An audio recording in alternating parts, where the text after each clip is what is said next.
Okay, so today's lesson is the first half of the 4.3 lesson. We're going to talk and learn about what affects the shape of a graph, of a curve. When you look at tonight's homework, you'll see that I tell you to do some problems, but I'll be like, only do A and B, or only do A, B, and C, and skip D and E. And I suggest that you leave space for any of the parts I tell you to skip tonight, because the other half of this lesson will be tomorrow's lesson, and then you will go back and do the C part and do the D and E part. Whatever parts I have you skip tonight, you will be going back to do tomorrow night. So I recommend that you leave yourself space. If it's a C, D, and E, then leave room for a C, D, and E before you start the next problem. If it's just a C, leave space for a C. Because what I've found my students have preferred is that you can not leave space, and instead on the second night just have your notebook paper out and pick up where you left off, label the number problem, and then do C, D, and E on a separate sheet of paper. You can also do that. So whatever you think will work best for you. But you will finish the parts of the problems that you skipped tonight as part of tomorrow night's homework. So in 4.3, we're going to be talking about what changes if the graph is going to be increasing and decreasing, if it has a maximum or minimum, and then we're going to tomorrow talk about something called concavity, which is really about the way it curves, and we'll talk about that more tomorrow. So a function is going to be either increasing or decreasing, and it's all based on what happens. As x moves to the right, if the graph is moving up, you would say it's increasing. As x moves to the right, if the graph is moving down, then it would be said to decrease. So you're talking about, when you talk about the intervals of increasing and decreasing, you're talking about it in terms of x. So if we'll call this 1/2.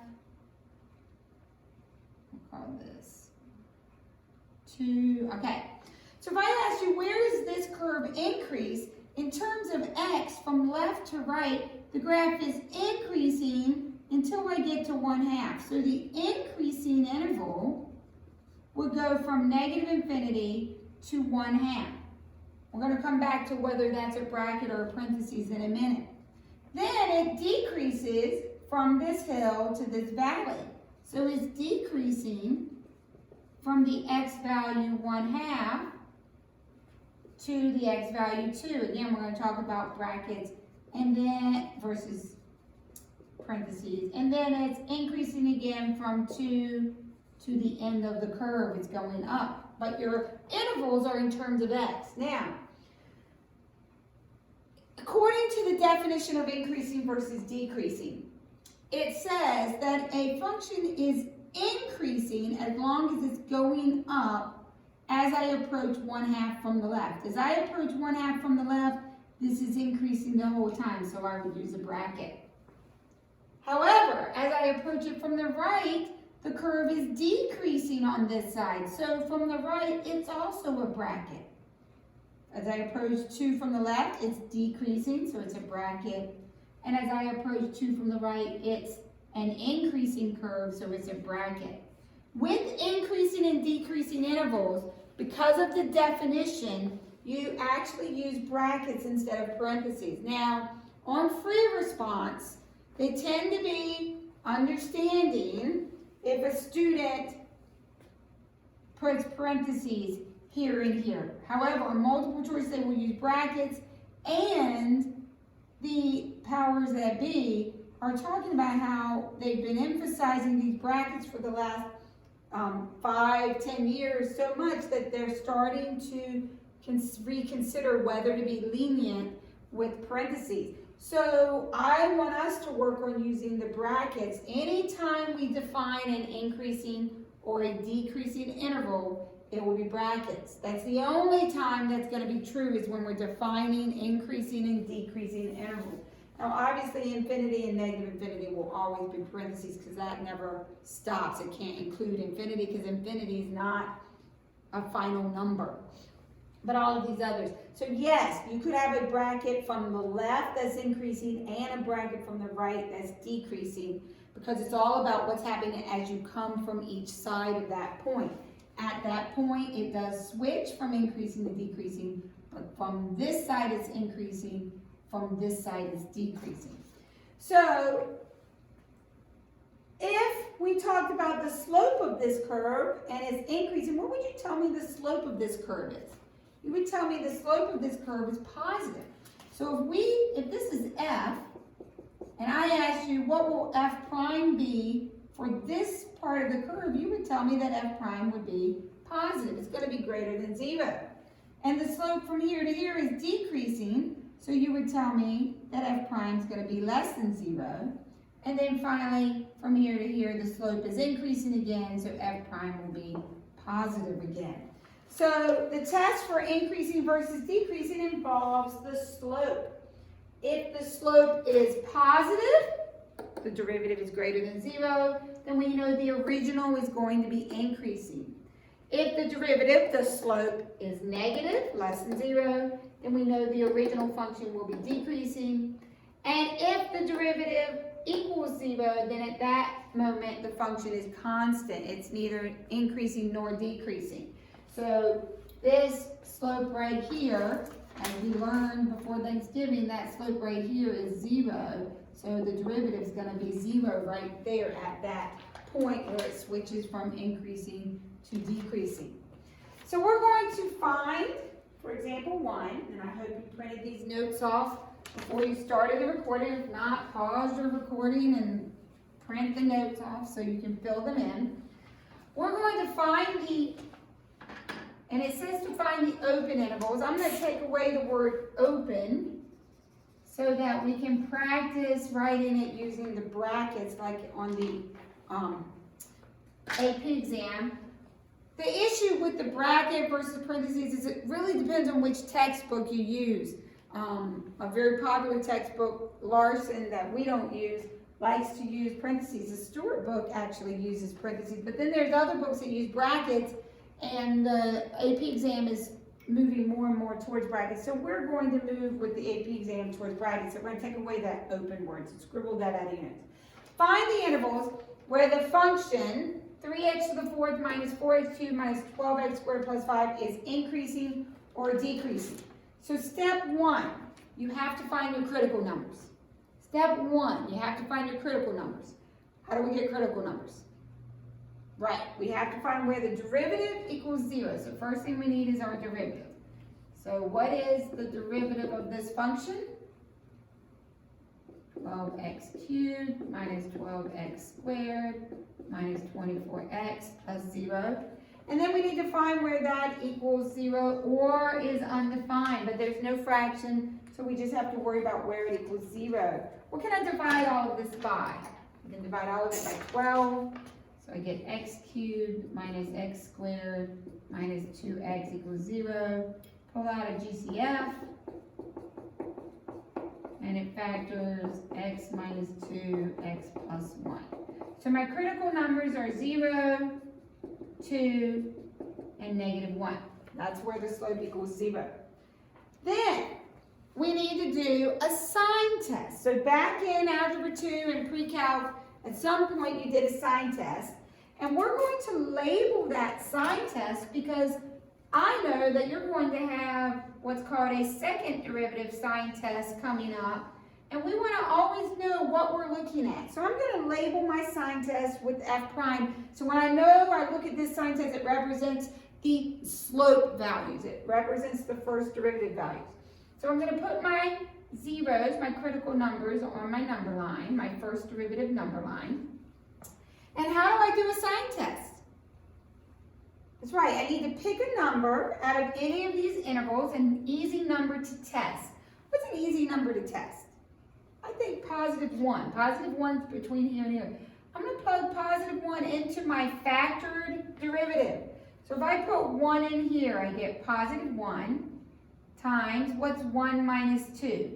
Negative 1 times 1 plus 1, 2. What do I get when I multiply a positive times a negative times a positive? A A positive times a negative makes a negative. So the number 1 would give me a negative outcome. So anything between 0 and 2 will give me a negative outcome. Are any of those double roots? None of them are double roots. Remember, we know we have a double root if one of these is squared. None of them is squared, so it's not a double root, which means all of the signs will switch. So this will be a positive zone, this will be a negative zone, this will be a positive zone. If you're not sure, test another point. Let's test 3. 3 times 3 minus 2 is 1, so positive times a positive, times 3 plus 1 is 4. What happens when I get 3 positives multiplied? I get a positive. So everything would match up if I test a point from each section.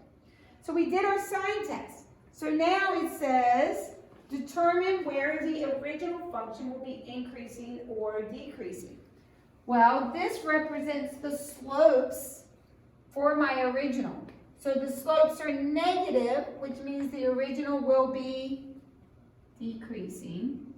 The slopes are positive, so the original f of x will be increasing. Then it will be decreasing. Then it will be increasing. These are what f of x is doing. These are the f prime values, the derivative values, the slope values. This tells me the original will be increasing and decreasing. So f of x will be decreasing from negative infinity to negative 1 with a bracket. It will decrease again from 0 to 2 because that is where it has negative derivatives, so negative slopes. The original will be increasing from negative 1 to 0, because that's where it has positive slope values, and again from 2 to positive infinity, again because the slope values are positive. So we can tell where it increases or decreases.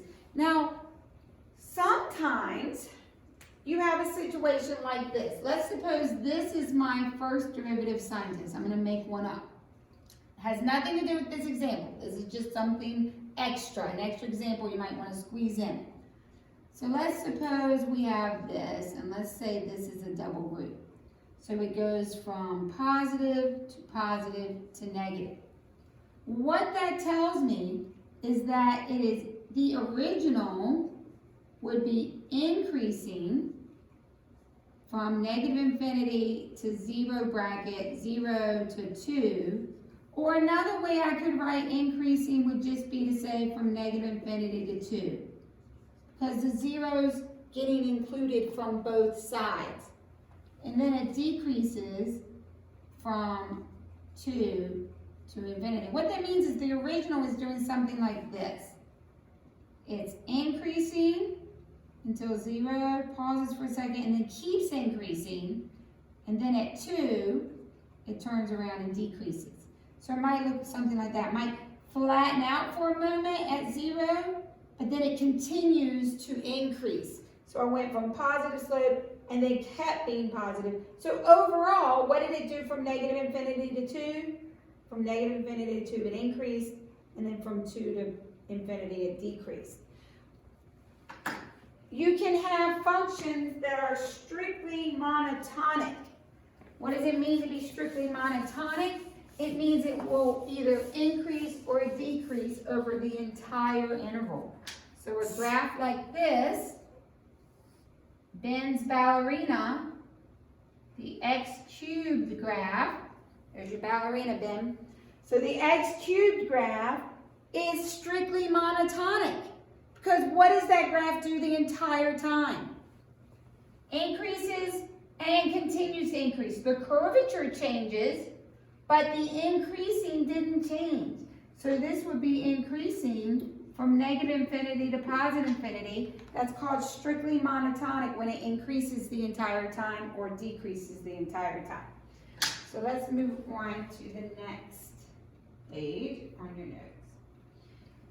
So sometimes we want to be able to find maximums and minimums without having a closed interval. Now, the pledge assignment that you just turned in, if you turned it in on time, it had you find relative max and mins within a closed interval. So you had endpoints to compare the hills and the valleys to. So you were able to say, well, here's an endpoint, here's an endpoint. The hill's higher than these endpoints, so it's the highest point. But sometimes you don't have a closed interval. You have an interval that's negative infinity to positive infinity. So you have a graph like this that has no absolute max or absolute min, because absolutely it goes up forever, it goes down forever. There is no absolute max or min. Even though it doesn't have an absolute max or min, it has a relative max on this hill, it has a relative min on this valley. How do we find out if it's a max or min if we don't have endpoints to compare it to? And that's where this first derivative test comes in. So if you have an open interval that you're on, so you could be on an open interval AB or negative infinity to positive infinity, so there's no endpoints to compare, then you're going to do a first derivative sign test, just like what we did for increasing and decreasing. If the first derivative changes from positive to negative at a point, then that point will be a relative maximum. So let's look at what that means. If I have a sign test that switches from positive to negative, this tells me the first derivative is positive and then goes to be negative. What does that mean the original does? It means the original is going up until 2 and then down. So we went from positive slope to negative slope. What does this make? It makes a hill. Right here, the slope is 0. At the top of that hill, I'm going to have a relative max. So if I go from increasing to decreasing, I'm going to have a maximum at that point. If I go from positive slope to negative slope. So the original would be going from increasing to decreasing. If I go from negative slope to positive slope, so let's say on the sign test I went from a negative to a positive at 4, then that means I'm going from a decreasing original curve to an increasing, and so at 4 we have a slope of 0 and we have a relative minimum. So we can, and the slope is positive again. So this tells me about the slope of the original, and this is what the original, this is f of x, this is what f of x is doing. If f prime does not change sign at c, so if it goes from positive to positive or negative to negative, then there is no relative max or min there. It has to switch. F prime has to switch from positive to negative or negative to positive for there to be a maximum or minimum point. So in your book, there's a graph similar to this one where they talk about the slope. So we've already talked about that, so you don't have to look in your book. But it talks about the fact that when the slopes are positive, the original is increasing. When the slopes are negative, the original is decreasing. That means I'm going to have a relative max there. When the slopes are negative, the original decreases. When the slopes are positive, the original increases. That means we're going to have a valley, so there's going to be a relative minimum. So we're going to find the local max and min values from the example 1 that we just did on the first page. Example 1, remember we had the sign test. So let me put that sign test back up on the board. So example 1, the first thing we did was we found the critical numbers. We already did that. We had a sign test. So let me put my sign test back up here. You have this in your notes already from example 1. Our critical numbers were -1, 0, and 2. This was negative. Okay, and so we said it went from the original decreases, increases, decreases, increases. So where am I going to have a local or a relative max? That's right, I'm going to have a relative max where the slope switches from positive to negative. I go from a positive to a negative slope here, so it has a relative max at x equals 0. Where does it have a relative minimum? It has a relative minimum when f prime switches from a negative to a positive slope. So at -1 and also at x is 2. So those are your x values where your max and mins are happening. This tells me I'm decreasing, I'm increasing, I'm decreasing, I'm increasing. So look at that. I have two relative minimums, one relative maximum. One hill, two valleys. How do I get the y coordinates that go along with these x coordinates? That's right, I plug these into the derivative. No, that would give me slope. To get the y coordinate, I plug these into the original. So the original function was f of x equals 3x to the fourth minus 4x cubed minus 12x squared plus 5. So I'm going to plug 0 in. What do I get? 5. I'm going to plug 2 in. I don't think I have that one written down. I didn't write that one down, so someone figure out 2 for me. -1, I plug -1 in. I did write that on my paper. I get 0. So 2 to the fourth is 16. 16 times 3 is 48. 2 cubed is 8. 8 times 4 is 32. 2 squared is 4. 4 times 12 is 48. So the 48's cancel. -32 plus 5 is -27. So 2, -27 is one of my minimums. 0, 5 is my maximum in the middle, and -1, 0 is another relative minimum. So let's find some relative extrema. We're going to work through example 3, and I'm also going to add a C example that I went back and decided to add after I'd already made these notes and put them on the computer. So you might need a sheet of paper if you can't fit it here. So letter A, we want to find the relative extrema. What do we have to do first? Find our critical numbers. How do we find our critical numbers? Get the derivative. So what is the derivative of this function? The derivative of x is 1 plus 2 is a coefficient. What's the derivative of sine? Cosine. And then we're going to find where this equals 0. So we're going to end up with cosine x equals -1/2, which is one of our exact values. So when does cosine equal +1/2? Don't worry about the negative right now. When does cosine equal +1/2? You've got to have these memorized. That's right, at pi/3. So we're working with the reference angle pi/3, but where is cosine negative? All students take calculus. So where is cosine negative? Second quadrant and third quadrant. So if pi/3 is my reference angle and I come from here to here and this is 1/3 pi, what's this? 2 pi/3. And then what is it down here in the third quadrant? This reference angle is pi/3. 4 pi/3. So here are my critical numbers. This is always going to come with trig because you're always going to just do one loop around the unit circle. Otherwise, you'd never stop going around and around and around. So we have two potential extrema. We don't know which is the max and which is the min. So now we're going to do our first derivative sign test so that we can figure out who's the max and who's the min. And because it's a unit circle, we're not going to go past the 0 and the 2 pi. So what's an easy angle to plug into my derivative? I think pi is. Pi is right between these two. So if we plug pi in, this is the derivative sign test, so plug it into your derivative. We get 1 plus 2 cosine pi. What is cosine of pi? It's right over here. What's the x value over here? -1.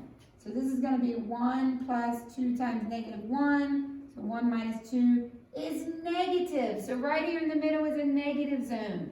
Are any of these double roots? No, so they're going to switch.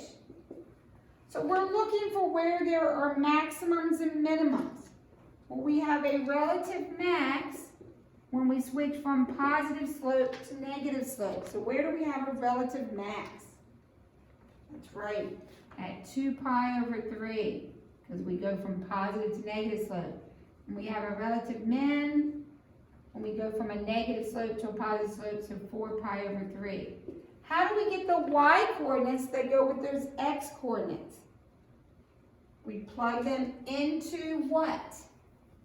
into the original. So we're going to plug 2 pi over 3 into the original. So 2 pi over 3 plus 2 times sine 2 pi over 3. If you use your calculator, what mode are you in for calculus? Radians. And I will go ahead and tell you it comes out to be 3.83. And then you would do the same thing with 4 pi over 3, and it comes out to be 2.46. Let's do example B. That's as high as that goes. So, all right, so example B wants you to find the relative extrema of x squared minus 4 to the 2/3. So what do we need to do first? Get our critical numbers. So we need our first derivative. What rule are we going to use here? Chain rule. So 2/3 x squared minus 4 to the negative 1/3 times, derivative inside is 2x. Let's clean this up a little. The 2 times the 2x makes 4x. The 3 ends up on the bottom with the cube root, because 1/3 means cube root, of x squared minus 4. So we want to know where this equals 0 or is undefined. Which part of the fraction is actually going to make it equal 0? The numerator. So where does the numerator equal 0? At 0. Then we've got to figure out what makes the denominator equal 0, because that would make the fraction undefined. So we got to find where this is going to equal 0. Well, we divide by 3 and we cube both sides. Really all we care about is where does x squared minus 4 equal 0. That's going to factor. So we get x equals 2 and x equals negative 2. So we have 3 critical numbers, but we don't have any endpoints to compare them to. So we have to do a first derivative sign test. We're going to label this sign test because there's going to be a second derivative one tomorrow. So we want to get in the habit of labeling them. Remember those problems where you skip part C and D? You're going to have a second derivative sign test. If you don't label this one, you're going to get them confused with each other. So we've got negative 2 on the number line, 0 on the number line, and positive 2. So we need to pick a number to test. 1's an easy number. We're going to plug 1 into the derivative, right here, my derivative. 4 times 1 is 4, so that's positive. 1 squared is 1 minus 4 is negative. What's the cube root of a negative number? Cube root of a negative number is negative. What's a negative times 3? Negative. What's a positive divided by a negative? It is negative, so 1 is a negative number. Are any of them double roots? Do any of them have a square? No, so they are going to switch. So that means I have negative slope, positive slope, negative slope, positive slope. That means the original decreases, increases, decreases, increases. So what is this going to be? A maximum or a minimum? It's going to be a relative minimum because it goes from decreasing to increasing. This is going to be a relative maximum, and this is going to be a relative minimum. How do I get the x value that goes with the 0? I mean, not x, the y value. I plug it into the original. If I plug 0 into the original, I'm going to get negative 4 to the 2/3, and that, I will tell you, comes out to be the cube root of 16. Whatever that decimal is, I don't know.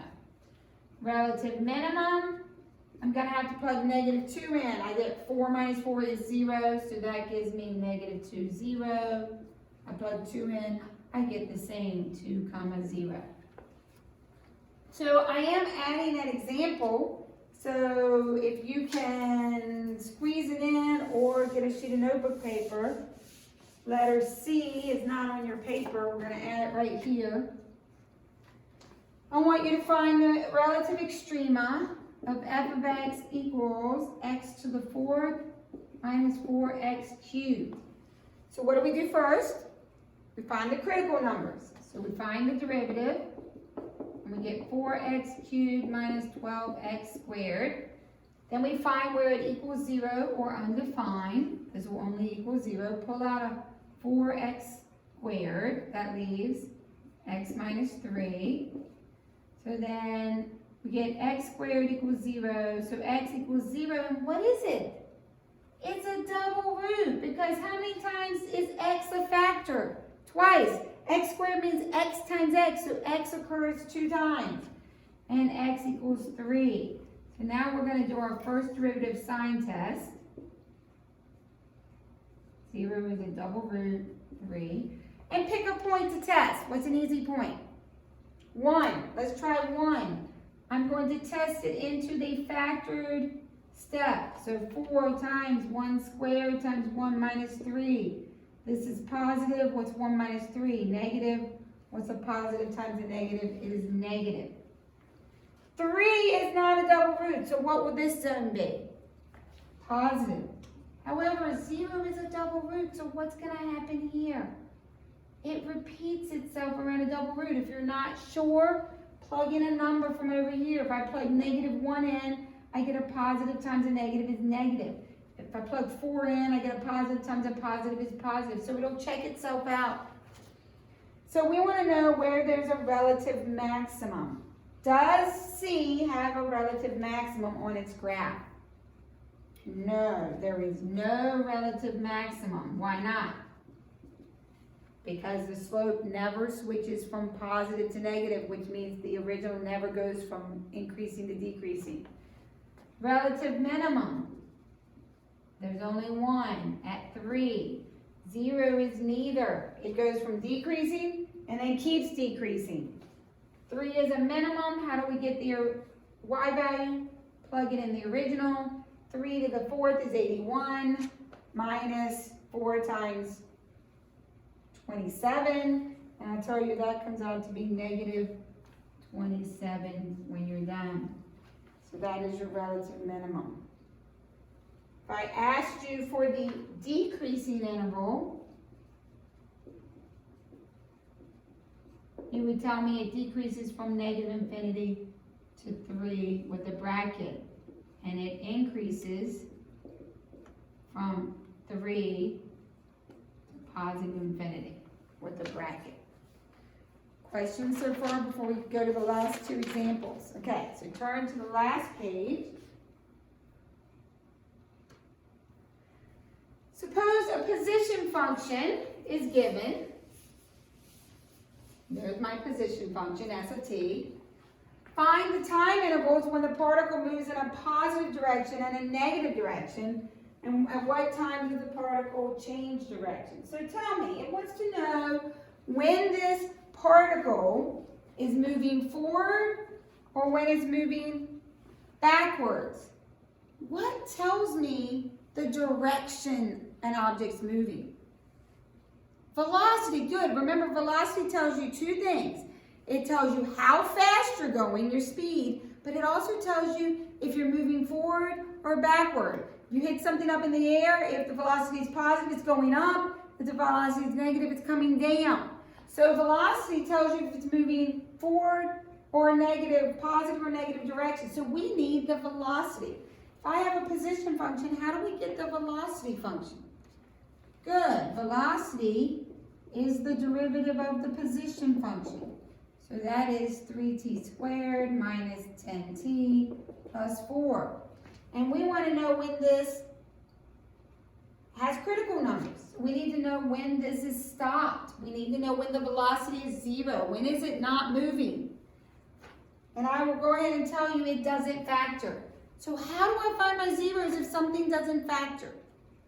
Well, I can use a quadratic formula, which will work, but I will tell you, in many, many years of teaching this, I can't remember the last time they actually put something on the no calculator part that didn't factor. If it's on the no calculator part, it's going to factor. If it doesn't factor, it will be on the calculator portion, which means we don't need quadratic formula because we can just go to our calculator and find the zeros on our calculator. So, real quick, let me pause. You pause your computer and find those zeros for me and round to 3 decimals. You might want to stop your video because I'm going to go ahead so I don't waste time. But you can go on your calculator, make sure you can get these zeros, and you should get 2 times. You should get a time of 0.465, and you should get a time of 2.869. If you don't get both times, you need to find out what you're doing wrong, because you want to be, your calculator should be your friend. So now we're trying to figure out when it moves in a positive versus negative direction. So we need to know when the velocity is positive and when it's negative. So we need to do a velocity sign test. We're going to put our zeros on the number line. Since we're talking about time, what can time not be?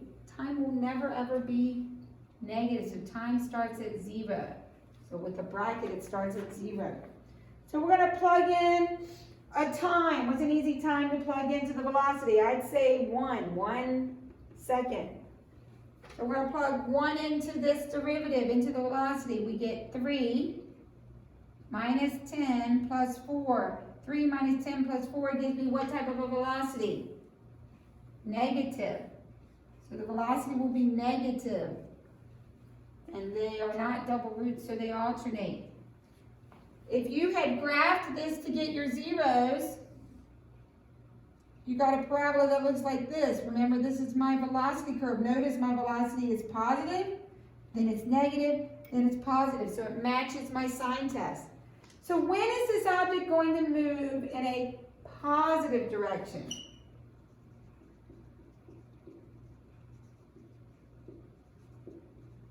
That's right, when the velocity is positive. So from 0 to 0.465. When is it moving in a negative direction?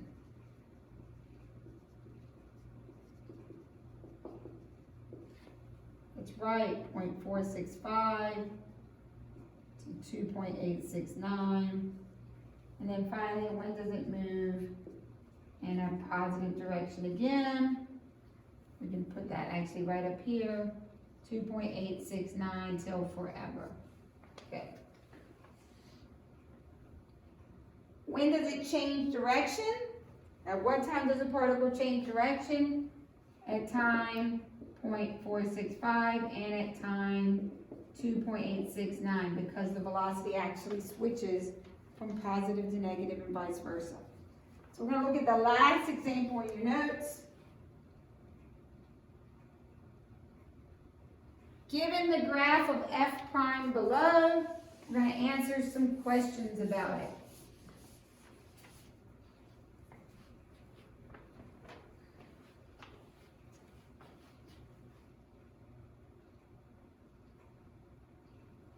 So we are looking at f prime. This is the first derivative graph. This is the first derivative. And we're going to answer questions about f. This represents the slope values of f. So this f prime, when x is -3, f prime has a negative value. That means the slope is a negative value for the original. The slope is a positive value for the original. I think for many, the easiest thing to do would be to convert this to an f prime sign test. So the first thing I need to put on here is anywhere that the first derivative equals 0. Where does this first derivative equal 0? It equals 0 at -2, at 1, and at 3. So I'm going to put -2, 1, and 3 on my number line. What are these derivative values? What is the value of the first derivative at -3? It is negative, it is negative, it is negative. These are negative values. What are the values from here to here?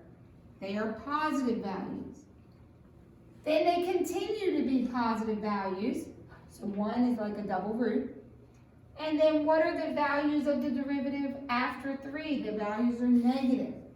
So this tells me on my original, it decreases, then it turns and increases, and then keeps increasing, and then decreases again. So over what intervals would the original be increasing?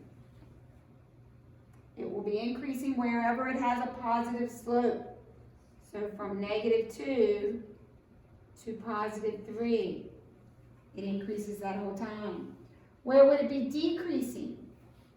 From -infinity to -2, and again from 3 to +infinity, because that is where the slopes are negative. For what value of x does f have a relative maximum and why? Where will the original have a relative maximum? At x equals 3. Now the y is very important. I want you to get this written down correctly because you're going to have a lot of these questions because I have yet to see a year where this doesn't come up on the AP. How do we know 3 is a relative max? We know it's a relative max. Think about how you would tell me. We know it's a relative max because you could say because the slope values or the f prime values change from positive to negative there. So you could say because f prime changes from positive values to negative values at x equals 3. Or you could say at x equals 3, or you just go on and add to it. So you would say because f prime changes from positive values to negative values at x equals 3, which means f changes from increasing to decreasing there. Or I'll say at x equals 3. If the slopes are going from positive to negative, then the original is going from increasing to decreasing, which means we've got a hill, we've got a maximum. And then the bottom question, where do we have a relative minimum? So where will f, not where does this graph have a minimum, where will f have a minimum? F will have a minimum at x equals -2. How do you know? Justify it. They love to ask you to justify these. We know it will be a minimum because, think through it, because f prime switches from negative to positive values at x equals -2, which means f changes from decreasing to increasing at x equals -2. So that's the end of the first half of 4.3. And tomorrow we'll go over the homework. So send me a picture of your filled in notes so I know you were in class today. That's how I'll take attendance, once I get your picture of your filled in notes. And then your homework will be a homework grade once you send that to me before class tomorrow. But you need to send this to me today so you get credit for being in class today.